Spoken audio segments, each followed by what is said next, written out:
Hey friends, I have just a quick Frugal Things video for you today.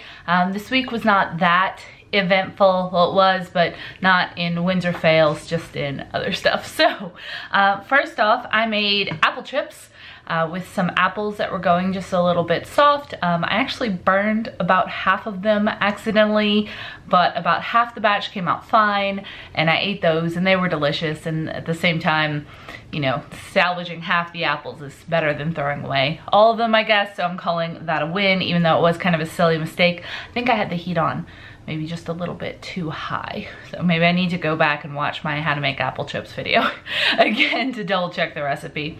Next up, I also bought some rain boots online. I learned that I was pretty unprepared hurricane-wise when Harvey came a couple of weeks ago, and I honestly thought that I owned rain boots. I've had rain boots forever. I must have gotten rid of them maybe in the move from Mina down here and decided to get some new ones later and just never did. But yeah, I kind of faced that whole situation without any rain boots and ended up walking around in these, which was not the most fun, having to go out in that even though it was just a lot of rain here, in flip-flops. So I ordered some new ones from Amazon. I actually did try to buy some while all that was happening here, and everywhere was sold out. Everything was sold out around here during that time, and I was lucky. I just kind of got to bunker down, but I ordered some new ones for $20 out of Amazon, and they are safely in my closet for the next time a big rainfall hits.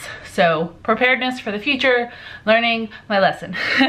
Next up, I brought my car in for some scheduled car repairs, and it was just, my car's over 10 years old. I brought it in to get it checked out a little while back, and there were a couple things the mechanic said I needed to get done over the next few months, like a PCV valve replacement, and they kept telling me what it was, and I keep forgetting because I'm terrible at remembering car things. All in all, about $400 worth of car repairs. I saved that money from last month.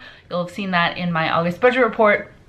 But when I went in and got all that replaced, they also noticed another problem, which was with a wheel bearing or a wheel well, something like that, that was urgent. And so I had to bring my car back in like the next day to get that replaced for another $250, which I didn't have budgeted. So grand total of about $650 in car repairs. Fortunately, I did have the $400 set aside, and the other $250, while my car repair replace fund is a little low right now because I spent a lot of money on car repairs last month.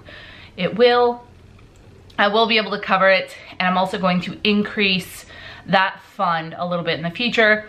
Hopefully this is just kind of a everything comes to a head at once type situation, and it's not going to keep being that way.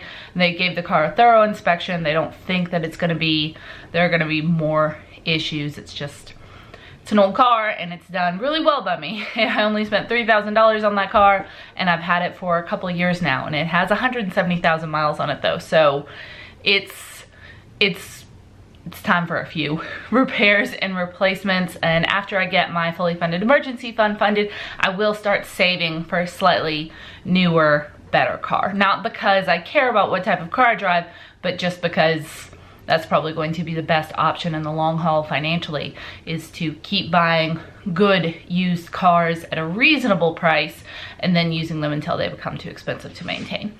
That's at least what I'm going with here. So that said, I'll probably buy maybe a $6,000, $7,000 car instead of a $3,000 car because I'm debt free now. That would be great. All right, next up, let's see.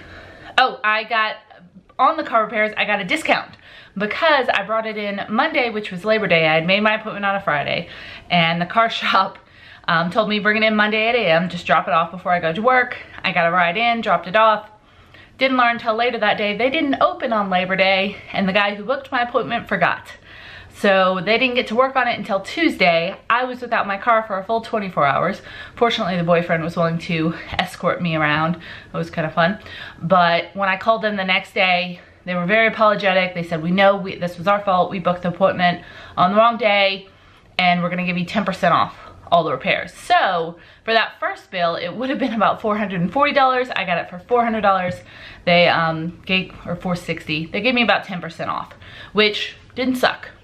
I actually was totally willing to let go of my car for a day for a 10% discount.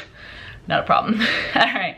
I didn't actually have any fails this week at all. I was able to mitigate all of those situations pretty seamlessly. I was very lucky that I had friends and my boyfriend to cart me around when I needed to be carted, so I didn't have to pay anything for like Uber or anything like that. So I got very lucky. And I have some other frugal wins, which is awesome. Amber Lawrence, paid off her 401k loan. Yay! High five to you, Amber. And Pure Crazy 321 on Instagram paid off the first loan in her debt snowball.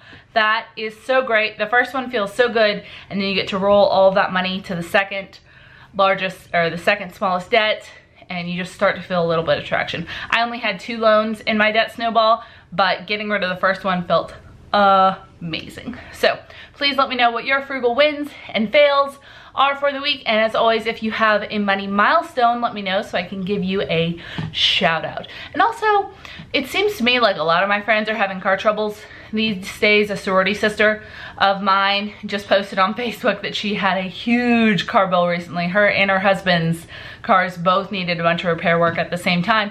I don't know why it is. It just seems to all kind of come to a head. So I don't know what it is. Have y'all had the same situation? Honestly, I prefer it this way. Like, just get it all out of the way, and then my car will be fine and it won't need anything for like another year.